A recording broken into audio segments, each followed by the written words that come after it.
normal vai depender do ângulo, né? Certo? Porque ela é o PY, né? Então, dependendo do ângulo, ela muda de valor. Com certeza. Ô, galerinha, olha só. Eu vou aproveitar para fazer uma revisão zona do volume número 1. A gente já viu tanta coisa que quase não dá para acreditar, cara, se for ver desde o começo. O trabalho, assim, ele está com um nível super acessível. Não tem questão nem trabalhosa como a do trabalho de matemática, por exemplo. E uma questão não é difícil, eu vou te mostrar a solução dela agora no finalzinho dessa aula, mas eu acho que é um momento importante para dar uma revisada geral tudo que a gente já fez. Começou a apostila diferenciando dois tipos de força, forças de campo de forças de contato. O nome está dizendo, cara, força de contato tem que encostar, uma porrada em alguém, tu arrastar o pé no chão, né? E força de campo é justamente o contrário, ela existe sem encostar, é ação à distância, certo? O maior exemplo é essa força que te puxa para baixo. Mesmo quando tu tira o pé da terra, ela continua te atraindo, não é o teu contato com a terra que faz ela te atrair, né? Aliás, não é o chão especificamente que te atrai, né? São todos os malditos átomos da Terra que atraem todos os malditos átomos do teu corpo. Essas infinitas mini-forças somadas dão um vetor resultante que aponta para o centro do planeta. É a chamada força peso. Aplicando a segunda lei de Newton num corpo em queda livre, é que nós escrevemos que P é igual M vezes G. Isso, na verdade, é uma forma inteligente de calcular o peso, mas não é a verdade, não é? Nós não estamos usando o que de fato gera peso. Porque Newton, refletindo sobre a segunda lei de Newton, refletindo sobre o mundo, percebeu que massa atrai massa. Na verdade, o peso é originário da força gravitacional, da força de atração entre os átomos dos objetos. Então, se eu sei o valor das massas e se eu sei a distância entre os centros dos objetos, eu posso calcular a força com qual um atrai o outro, lembrando que elas têm o mesmo módulo, porque formam um par-ação, mesmo modo, mesma direção, sentidos opostos, jamais se anulam, pois atuam em corpos diferentes, certo? Tem a mesma natureza, uma é gravitacional, a outra é gravitacional. O safadinho do Newton descobriu a relação matemática para calcular essa força. Ele sabia que era diretamente proporcional ao produto das massas, inversamente proporcional ao quadrado da distância, e tinha a constante gravitacional universal. Isso não cai no trabalho. A gente já fez uma questãozinha, né, de atração gravitacional, lembra? Certo? Podemos até futuramente voltar a trabalhar isso, mas é bacana lembrar da onde vem o teu peso. Se tu está aqui na Terra, então, e eu quiser calcular o teu peso, eu teria que colocar aqui a massa da Terra, aqui a tua massa, concorda comigo? E a distância entre tu e a Terra é o raio da Terra, não é isso? Então o D vira R. Mas essas três coisas são praticamente constantes. O raio da Terra muda, dependendo de onde tu estiver, né? Quando deu aquele tsunami, a Terra engordou 3 centímetros no Equador, os dias ficaram 0,00 segundos mais longos, né? Então às vezes tem uma anomalia bizarra assim na Terra, mas isso quase não muda o raio da Terra, não vai mudar a gravidade, certo? A massa da Terra todo dia cai toneladas de meteorito e poeira estelar vindo do espaço, então a Terra aumenta de massa toneladas por dia, mas como a massa da Terra é 10 na 24, 6 vezes 10 na 24, mudar o valorzinho lá atrás não me interessa também, é praticamente constante. E se eu faço essa conta, dá aproximadamente, comparando a fórmula com essa aqui, né? Isso aqui não é o peso que eu estou calculando, o peso que a Terra exerce sobre ti. Compara essas duas fórmulas. O teu M é esse aqui, a tua massa. O que é o Gzinho então? O que é a aceleração da gravidade? Vamos ver. Gzão, constante gravitacional universal, massa do teu planeta, raio do planeta ao quadrado. Então tu vê que legal, cara, olha que profundo que nós já fomos. Te mostramos como é que se determina a aceleração da gravidade em qualquer maldito planeta. Pois é, cara, tu vê. A gente diz, é 9.8, 10. Caramba, a fórmula é aquela ali, ó. E outra, quando eu subo, muda o G, cara. Só que quando eu subo pouco, Não muda grandemente, não vai precisar regular os flaps do avião para ele poder voar muito mais alto. Agora, se for um avião supersônico voando lá na estratosfera, vai ter que regular o G, cara. O computador do avião tem que estar lendo o G toda hora para poder voar. Olha que viagem, é outro nível já, certo? Então, peraí. Eu te falei que a aceleração da gravidade do planeta Terra muda do Equador para os polos, lembra? E eram dois os motivos, quero ver quem é que lembra dessa. Claro, a Terra é achatada nos polos, então já que a Terra é achatada nos polos, o raio do polo é menor que o raio do Equador, quem está no polo está mais próximo do centro da Terra, a atração é maior. No Equador 9,75, nos polos 9,82 aproximadamente a diferença de atração. Não, tu não sente, não sente. É muito pequena a diferença. Daria para calcular, por exemplo, na balança, né, qual seria a diferença. Calcularias o teu peso aqui, peso igual, vamos pegar um adulto, 9,82, peso igual a 70 vezes 9,75. Claro que, né, já que eu quero fazer uma ultra mega super revisão, eu tenho certeza que vocês confiam na minha matemática básica, mesmo eu errando no dia a dia. 70, 9,75. Aqui, olha só, 687,4, 687,5. Vai estar dando uma diferença de quanto? Vamos ver. 4,9 newtons, que seria 0,49 quilogramas, meio quilo. Pô, cara, isso aí é tu tomar uns 4 copos d'água, aí tu já tá com meio quilo a mais, entendeu? Então tu vai e não vai ser concentrado, né? Vai ser em cada parte do teu corpo, então não vai dar diferença. Tu não vai perceber nenhuma diferença. Mas tu vê, interessante, uma questãozinha que eu não tinha pensado, né? Isso é uma questãozinha legal, e qual é a diferença né, que a balança indicará para uma pessoa que está no polo no Equador, dá os dados, né? O G do polo do Equador. Legal, mas tem outro fator além do achatamento dos polos. Tem um outro fator, muito interessante, muito curioso, que eu comparei com um brinquedo do parque de diversão. Exato, né, cara? O cara que está com a bunda no eixo de rotação da Terra, ele em 24 horas dá uma volta no próprio corpo, enquanto que o cara que está no Equador dá a volta ao mundo em 24 horas. Certo? É fácil calcular essa velocidade. Velocidade não é distância sobre tempo? É só pegar a distância de uma volta no planeta e dividir pelo tempo, né? Já que o raio do planeta é 13 mil quilômetros, o diâmetro é 13 mil quilômetros, né? Então o raio 6.500 quilômetros. Mas como é que se calcula o tamanho de uma volta?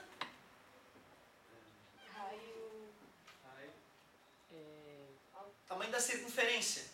Pi vezes raio ao quadrado.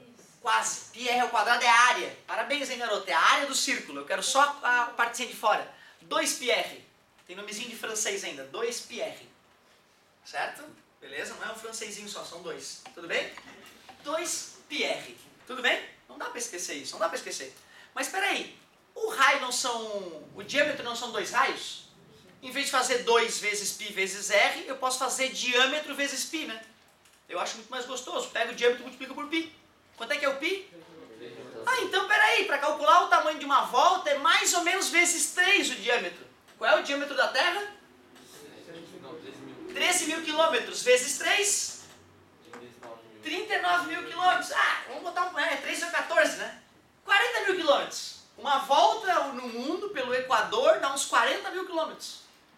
Legal, né? 40 mil quilômetros. Então, peraí. Um cara que mora no Equador, em 24 horas, que é um dia, ele dá uma volta de 40 mil quilômetros. Vai ter uma velocidade legal esse cara, né?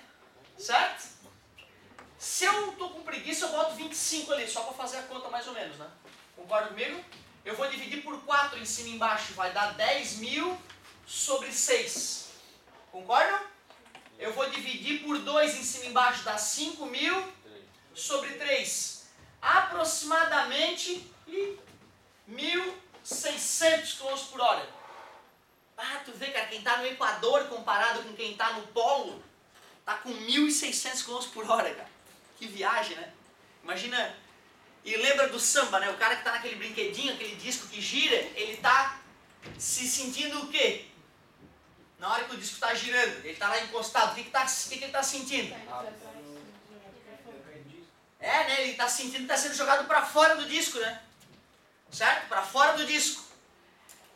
Então quer dizer que a rotação do planeta Terra faz com que tu seja jogado para fora, né? Certo? Não é o suficiente porque a gravidade é muito maior que isso. Mas isso contribui para mudar a aceleração da gravidade do Equador para os polos. Então cuidado, tem dois fatores que interferem na aceleração da gravidade mudar dos polos para o Equador. Rotação da Terra e achatamento dos polos, beleza?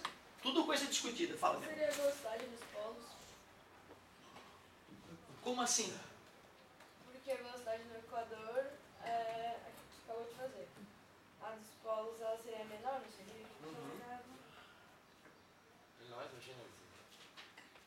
Aí é que tá, né? Tu pode perguntar a velocidade do quê? Do meu ombro em relação ao meu peito, né?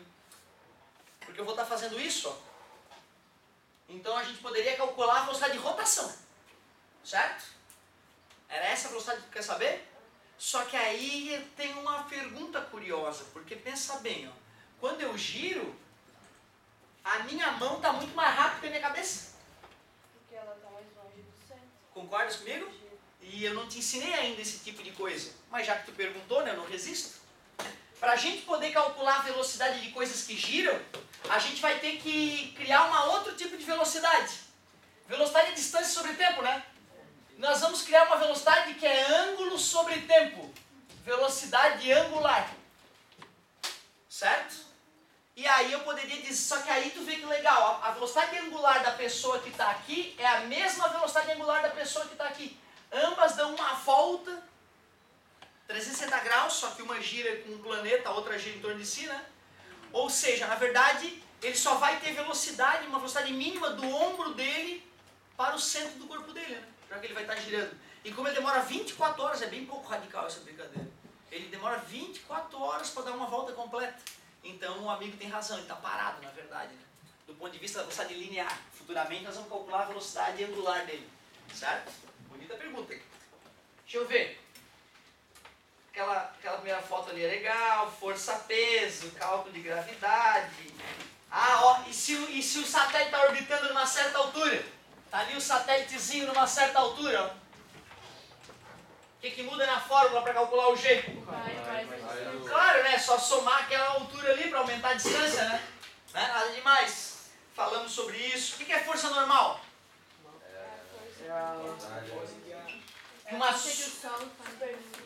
força que um solo, que uma superfície sólida faz no objeto. Por que ela tem o nome de força normal? Porque ela é normal. O que significa ser normal na física? 90 graus. Né? Não tem a ver com anormal, né? Aqui, ó. Meu braço é normal agora. Normal é o apagador. Certo? Normal a parede, né? Não, paralelo à parede, né? Normal ao chão.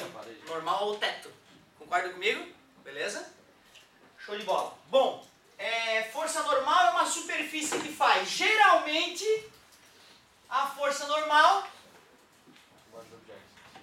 é igual ao peso. Aí no vestibular o cara nunca bota igual ao peso para ferrar o cara. Então não adianta decorar que é normal igual ao peso. Porque se eu espremo o cara contra o chão, normal aumenta ou diminui? O chão vai ter que fazer mais força agora, né? Além de suportar o peso do cara, vai ter que suportar a força. Só somar, né? Se o cara tenta erguer o objeto do chão, diminui é normal. Só diminuir, pô, tu vê. Mas tu faz o diagrama, se a resultante é 0, tu faz aquela continha clássica que mata a charada. Então tu vê, né? O cara empurra o cara com 20 newtons contra o chão, a massa do cara é 5 quilogramas. Eu pergunto, qual é a normal?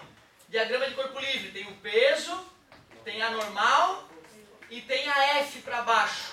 Se a resultante é 0, o que tu pode me dizer? Normal é igual F mais P. A F era 20, quanto é que é o peso?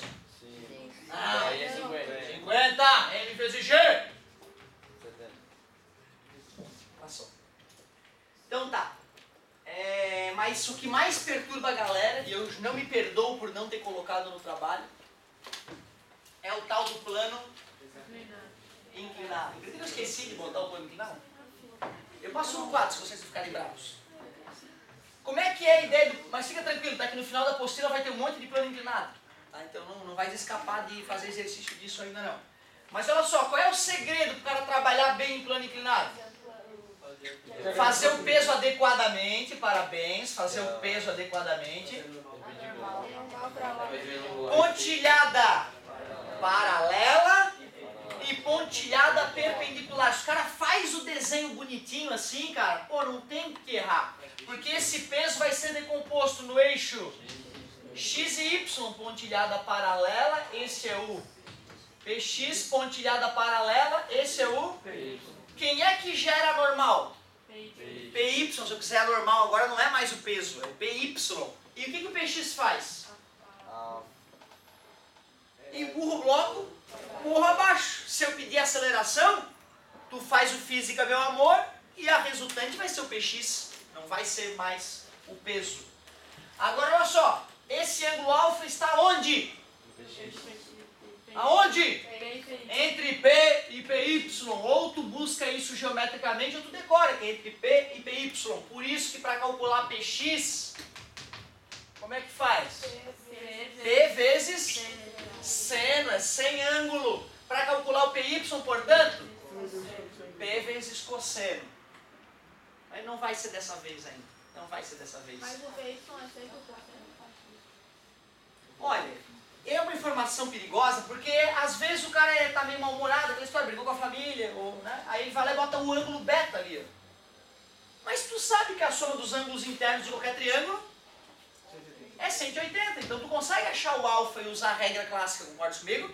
Mas se tu quiser usar o ângulo beta vai aparecer ali, ó, já vai mudar de seno para cosseno. Ou seja, decorar uma coisa triste. E a matemática ela é uma história muito longa para tu decorar. Tu tem que amarrar logicamente as passagens para ter chances, porque senão se tu for ficar só decorando, não rola. Tu tens que ir compreendendo o que está acontecendo mesmo. Ou seja, tu já deveria ter entendido bem decomposição de vetor, entendido bem de triângulos, soma dos ângulos internos, né? Aí tu te vira, não interessa qual é o ângulo que eu for dar, né? Na hora tu vai lá com calma e te vira, certo? Bom, mas não vai cair. Não é isso ainda, não é a revisão suprema, não é essa ainda. Depois de plano inclinado, o que nós vimos? Vamos ver. Força? A lei de Hooke. Essa vai ter uma questãozinha da lei de Hooke. Letra A e letra B. Vai ter uma de roldaninha. Galerinha, como é que seria a questão clássica da lei de Hooke? Uma mola.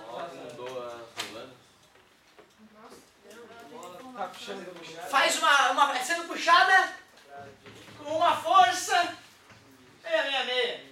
Sofre uma deformação de 10 centímetros, calcule. Meu Deus, não dá nem para chamar o professor numa hora dessa. É quase o física, meu amor. E se eu dei o F que é 666 e dei o X, olha, pode até colocar em centímetro, entendeu? Não é o melhor. O ideal seria tu passar para metro. Daria 66,6 newton por centímetro, já que eu não transformei. Certo? Se eu fosse fazer no sistema internacional, como é que faria? Como é que passa de 10 centímetros para metros? Tudo bem? 100 centímetros, dividir por 100, tom. Tranquilo? E aí tu sabe, né? Tem muita gente aí que está perdida ainda nesse tipo de divisão, ó. Pela madrugada, que Deus proteja. Como é que fica? Igual as casas? Ou tu lembra que 1/10, né, cara? Isso é 1/10. Divide a primeira vezes inversa a segunda. É mesmo multiplicar por 10. É Newton por metro? Se antes era Newton por centímetro, agora é Newton por metro. Tu tá vendo, cara? Para eu saber se tu acertou, tu tem que botar unidade. Porque se tu não botar unidade, eu não sei se tu acertou ou se tu errou. Tá? Então tem que ser muito claro nisso. Letra B. Sabendo que a mola sofreu uma deformação de meio metro, calcule a força que foi aplicada nela. Tu já tem a constante, não tem? Tu acabou de calcular a constante, é a letra A, né? Então, ó, 0, meio metro. Quanto é que é meio metro? 0,5. Então vai dar uma força de 3,330 newtons. Última pergunta que podemos fazer. E sabendo que a mola sofreu uma força de 6,66. Só número do mal. Calcule a deformação. Vai. F igual a K vezes X, 6,66, 6660, vezes X, 6,66, 6660, igual a X. X igual...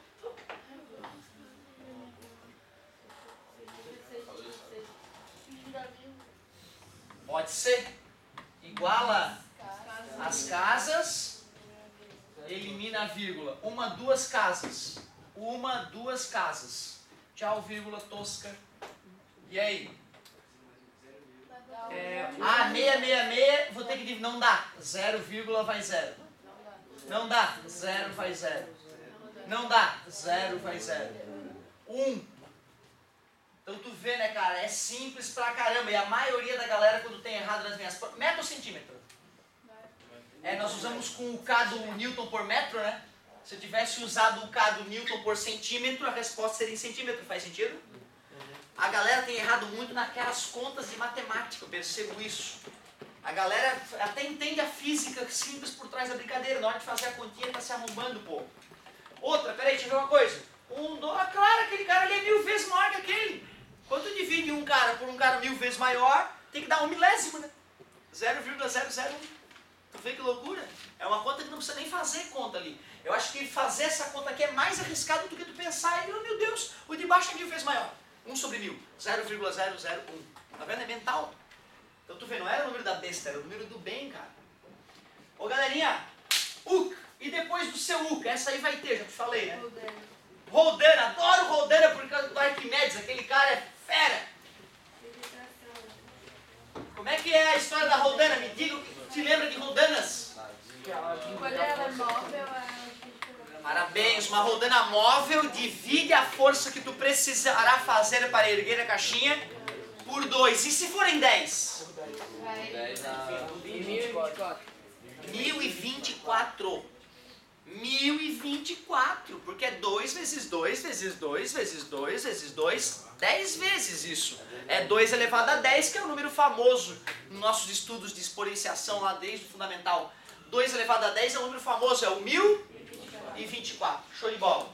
Bom, então o clássico é isso aqui, vamos lá, ó. Peraí, vamos avacalhar de uma vez, vamos fazer a pior do mundo, que a gente vai dar risada no trabalho. Vou botar a caixinha aqui, ó. Caixinha 8 toneladas, pronto, ó, 8 toneladas a caixinha.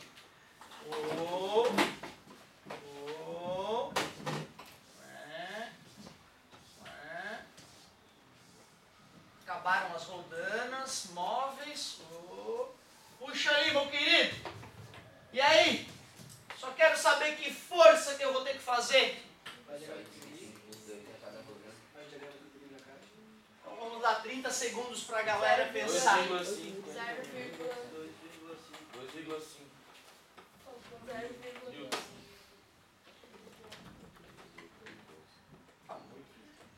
Vou fazer 0,9 para erguer 8 toneladas? Não pode. Muita coisa. 8 toneladas é muita coisa. Alguém arrisca aí qual é o valor? Alguém dá mais? Agora, se tu não está tentando, eu não posso te ajudar, tá? Se tu não fizer um esforço, eu quero resolver.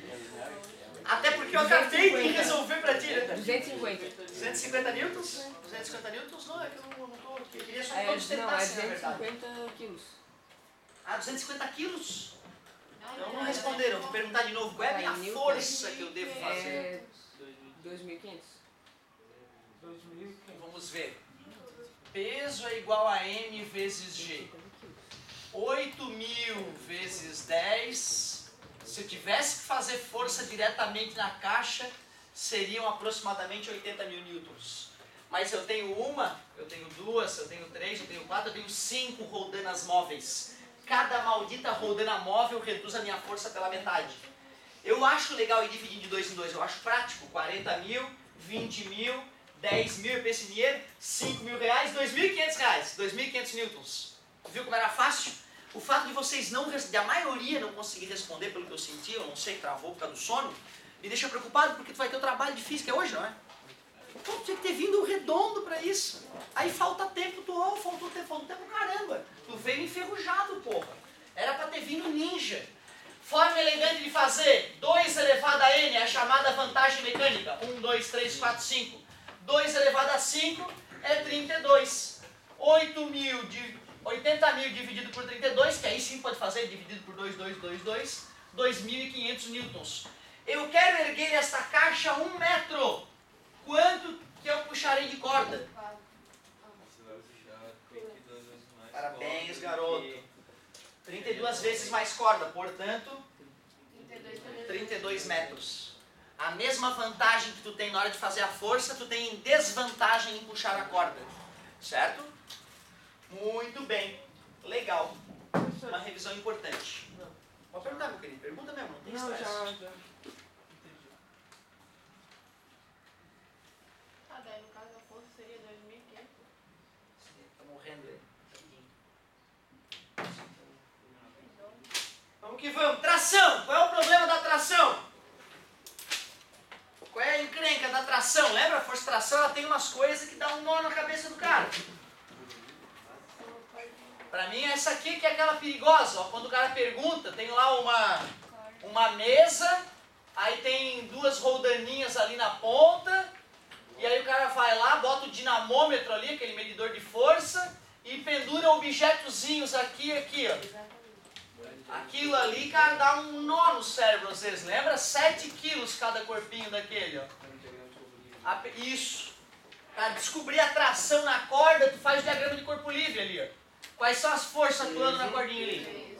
Tem peso para baixo, não tem superfície encostando, não tem normal. É a tração para cima. Se ele está parado, o restante é zero. Se o restante é zero, T igual a P, 70 newtons. A galera quer fazer dos dois lados e somar para dar 140 newtons. Não faz sentido. A tração numa corda atua nela toda. Em todo maldito ponto a corda está sendo esticada com 70 newtons. Para te provar que é 70 newtons, é a mesma coisa que eu fazer isso aqui, ó, botar uma parede e amarrar aqui, botar uma parede e amarrar aqui. Essa situação é a mesma. A corda não fica pensando, ai, quem é que está me puxando? É uma parede ou é um objeto? Ó, tá entendendo? Então toma cuidado, em tração ela tem umas coisas meio satânicas, assim, o cara fica meio perdido às vezes. Quer duplicar uma tração que não existe. Eu não entendi muito bem essa parte do diagrama de corpo livre. Imagina que tu é aquele pedacinho de corda ali que está entre o bloco e o resto da corda. Se tu é aquele trecho da corda, tu vai perceber que o bloco está te sacaneando, puxando para baixo. O nome desta força é peso. E o resto da corda amarrada em ti está puxando para cima. E não existe outra força atuando na situação. Já que está parado, a restante é zero. Se a restante é zero, a força que atua para cima atua para baixo. Já que peso é M vezes G, estou considerando que todos fizeram comigo de cabeça, 7 vezes 10, 70. Então eu só falei mentalmente, a tração é 70. E teve uma aula que a gente gastou até alguns minutos. Porque a galera, muita gente eu senti ficou desconfortável, queria somar 70 mais 70 e dizer que é 140 a tração na corda.